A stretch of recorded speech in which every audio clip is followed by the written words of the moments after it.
Hello and welcome to another ADM Agriculture YouTube fertilizer market update video. Today we are looking at phosphate and potash products. So if we just begin by having a look at the price reductions that we've seen over the last 4 weeks. So DAP has reduced down from around £1,060 a tonne into the sort of mid £900 mark. We've seen similar sorts of movements on TSP, where it has fallen over £130 a tonne since the beginning of August, and also on MOP as well. We've seen it drop sort of around £75 to £100 a tonne over the same period. Obviously, when we see significant corrections like this, questions that start coming are: is this a buying opportunity, or is it the beginning of a further correction? Well, at the moment, prices of phosphate and potash on global markets are now actually lower than this time last year.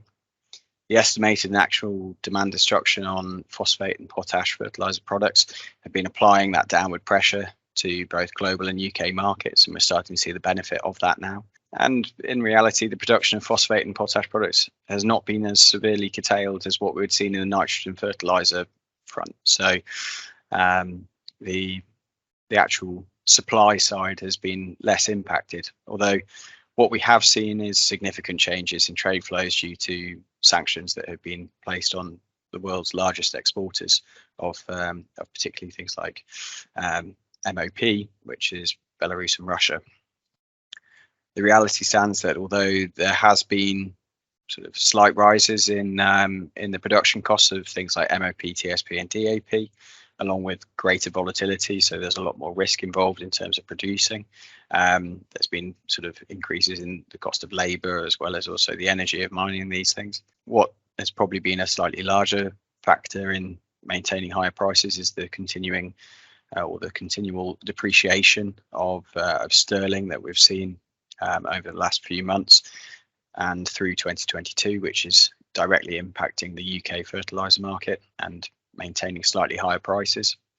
And also, obviously, what we're looking at still is crop prices above historical norms, which will continue to support higher fertiliser prices. Have we seen the price floor? Do we know what direction it's going to be going? Well, obviously, the one thing that we do know is that there is significantly heightened volatility in fertiliser markets, and there is a lot to be considering. Obviously, thinking within the agricultural space, but also looking at the wider non-agricultural economic, as well as also the geopolitical backdrops. And it's very difficult to say where this price may be going on these three products. Thank you very much for watching the ADM Agriculture YouTube channel. This has been the fertilizer update for October 2022, specifically on phosphate and potash. If you'd like any further information, then please do get in contact with us through the details at the end of this video.